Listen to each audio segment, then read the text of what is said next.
सनातन हिंदू एकता पदयात्रा दिल्ली के छतरपुर से प्रारंभ होकर आज ब्रजमंडल में प्रवेश कर गई है और ये संपूर्ण यात्रा के केंद्र बिंदु उत्सव मूर्ति, जिनकी प्रेरणा, जिनकी उपस्थिति न केवल यात्रियों में उत्साह, उमंग, स्फूर्ति का संचार कर रही है, अब तो इस देश के और विश्व के लाखों करोड़ों सनातन हिंदुओं को भी जगाने का कार्य कर रही है।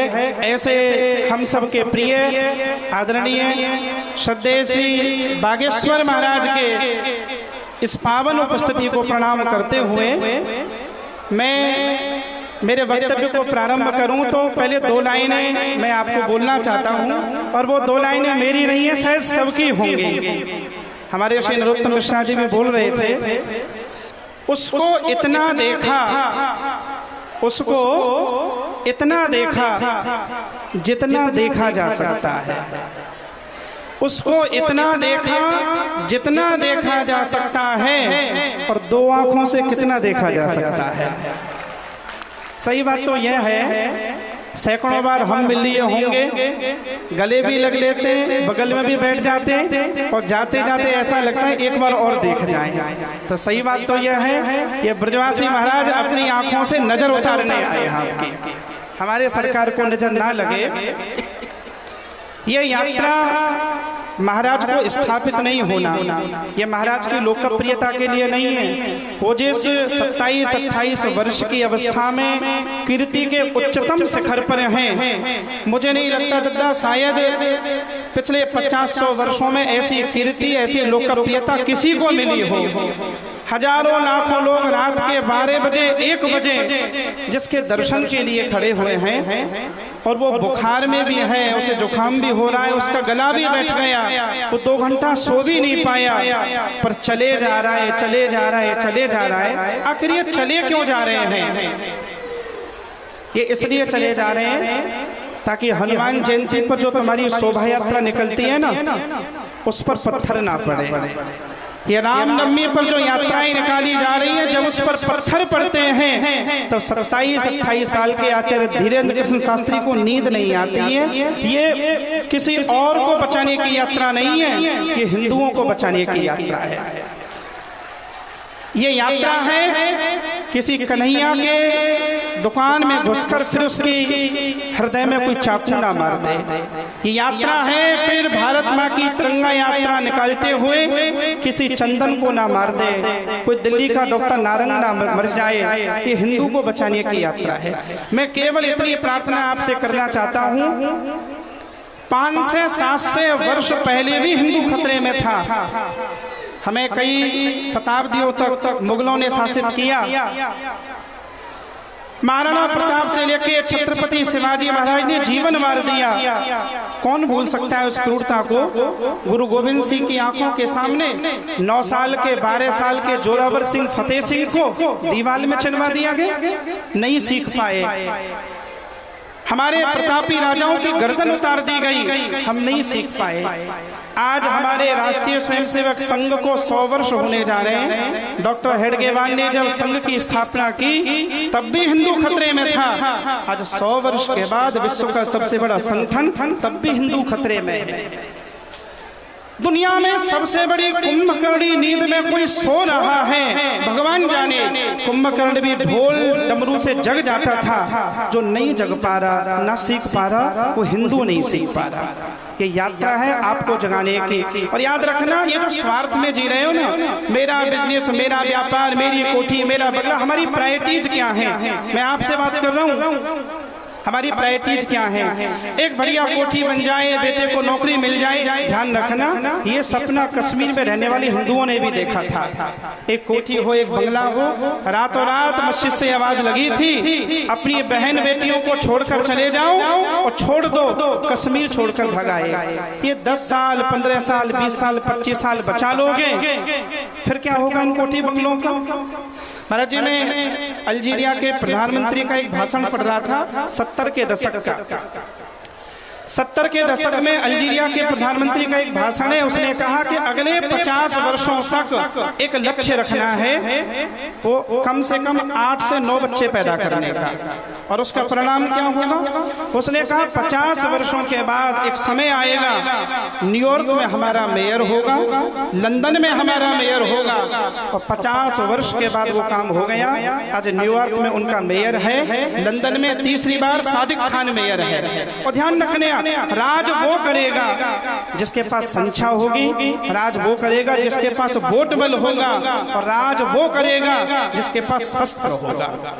महाराज जी वृंदावन की उस भूमि में खड़े हैं, 11 वर्ष की उम्र में अपने माता पिता को छोड़कर, अपने ग्वाल वालों को छोड़कर भगवान कृष्ण भी निकल गए थे कंस के खिलाफ लड़ने के लिए। ध्यान रखना, धर्म की जय हो और अधर्म का पर कैसे होगा? एक अकेले बागेश्वर महाराज कर देंगे? नहीं, इस देश के लाखों लाखों करोड़ों लोगों को आचार्य धीरेन्द्र कृष्ण बनना पड़ेगा, समर्थ बनना पड़ेगा, शक्तिमान बनना पड़ेगा, सक्षम बनना पड़ेगा। हमारी बहन बेटी आज लव जिहाद में फंसाई जा रही है और हम बैठे हुए। ये समय है हिंदुओं के जगने का। हिंदुओं जग जाओ। और ध्यान रखना, मैं चुप हूं तो समझो मेरा मौन बोलता है। मैं चुप हूं तो समझो मेरा मौन बोलता है। बोलने से पहले 100 बार तोलता है। और कोई शिशुपाल जब शब्द की मर्यादा तोड़ दे तब बांसुरी नहीं सुदर्शन चक्र डोलता है।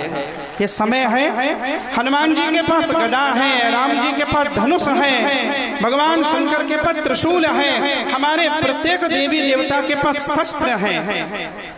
किसी को डराने धमकाने के लिए नहीं है, पर ये ध्यान रखना, अब वो समय नहीं है तुम्हारे गाल पर कोई एक थप्पड़ मारे दूसरा आगे कर दो। अब वो समय है अहिंसा ही परमो धर्म, पर धर्म हिंसा तदैव चा। हमारी बहन को, बेटी को, सनातन को, संस्कृतियों को हमें कोई भी कुछ बोल के चला जाता है। ये यात्रा तुम्हारे बच्चों के बचाने की यात्रा है, हिंदुओं को बचाने की यात्रा है, ये मंदिरों को बचाने की यात्रा है। ये जो लाल किले पे हुआ है ना, ये तो ईश्वर जाने कहाँ उनका कुछ इरादा था। कोई दैवीय शक्ति काम कर रही थी।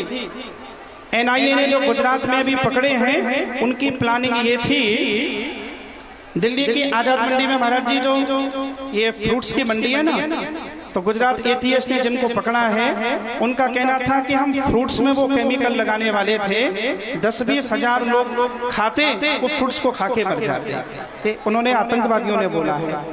उनकी प्लानिंग ये थी कि पानी की टंकी में जाकर केमिकल मिला दें ताकि 10-20 हजार लोग पानी पीकर मर जाएं। उनकी प्लानिंग ये है कि तुम्हारे घर पर AC ठीक करने आएंगे तो ऐसी गैस डाल के जाएंगे कि सुबह तक AC की ठंडी हवा लेते लेते मर जाओगे। ये ध्यान रखना, हम बारूद के ढेर पर बैठे हैं। उनका पढ़ा लिखा व्यक्ति भी जिहाद करता है, और डॉक्टर बन जाए तो भी जिहाद करता है, इंजीनियर बन जाए तो भी जिहाद करता है, पायलट बन जाए तो भी जिहाद करता है। पर नहीं, हमें क्या मतलब, मुझे क्या फायदा। एक 27-28 साल के साधु ने अपना जीवन समर्पित कर दिया। मैं फिर कह रहा हूं, ये दूसरी यात्रा नहीं, ये तीसरी यात्रा भी निकालेंगे, चौथी यात्रा भी निकालेंगे, और वो खुद नहीं कर रहे। आदरणीय नरोत्तम जी कह रहे तो ये मैं खुद भी कह सकता हूँ, मैं उनकी प्रशंसा के लिए नहीं बोल रहा। फिर कह रहा हूँ, हम याद करेंगे कोई आचार्य धीरेन्द्र कृष्ण सामान्य नहीं थे, हनुमान जी की दिव्य चेतना उनके भीतर आकर बैठी थी। कोई शक्ति करा रही है। धर्म बचेगा कैसे? हमारे मंदिरों में महाराज जी मशीन आरती कर रही है। कुछ राजूदास जी महाराज, शाम को 5 आदमी नहीं है जो शंख बजा दें, घड़ियाल बजा दें, मशीनों से आरती करा रहे हो। उनके लिए मस्जिद छोटी पड़ रही है और सड़क छोटी पड़ रही है। एक टोपी वाले को कोई कुछ कह दे, सारे गाड़ी वाले उतर कर आ जाएंगे कि हमारे टोपी वाले को कुछ हो गया। एक हिंदू को कोई पीट दो, हिंदू पिटने के लिए ही पैदा हुआ है। लेकिन नहीं, अब हिंदू शक्तिशाली बनेगा, सामर्थ्यवान बनेगा, हिंदू प्रतिकार करेगा, लड़ेगा। और ये आखिरी लड़ाई है। बांग्लादेश से भगाए गए तो भारत में आ गए, पाकिस्तान से भगाए गए तो भारत में आ गए, इराक ईरान से भगाए गए तो भारत आ गए। बस मैं ये कहना चाह रहा हूँ, ये जो लड़ाई आचार्य धीरेन्द्र कृष्ण शास्त्री लड़ रहे हैं ना, ये आखिरी किले को बचाने की लड़ाई है। यहाँ से भगाए गए तो कहाँ जाओगे? अपने बच्चों को आंखें कुछ कुछ दिखाने लायक बन जाओ, आने वाली पीढ़ी क्षमा नहीं करेगी। 10-20 साल बाद बच्चे कहेंगे जब देश में ये जिहाद फैल रहा था हम कर क्या रहे थे, हम कहेंगे हम बिजनेस संभाल रहे थे। नहीं, जग जाओ। मैं ये प्रार्थना करता हुआ पूज्य श्री भागेश्वर महाराज के प्रति मेरा प्रणाम, मेरे भाव निवेदित करता हुआ मैं ये प्रार्थना करता हुआ, हे किशोरी, हे भगवती राधा रानी, हमारा जी ब्रज में आयो तो ब्रजवासी लाला के में तो ब्रजवासी ये कह रहे हैं कि हमारे यहाँ लाला की खूब लंबी उम्र हो। तो दोनों हाथ उठा के एक बार ये आशीर्वाद ब्रजवासियों का हो। बलवंशी मारे ओम नमः पार्वती पतये हर हर हर। और आप सब वृंदावन तक इस यात्रा में सम्मिलित हों, अपने भीतर के हिंदू को जगाएं, शिवाजी महाराज को जगाएं, महाराणा प्रताप को जगाएं, अपने भीतर के श्री हनुमंत लाल को जगाएं, ऐसी प्रार्थना।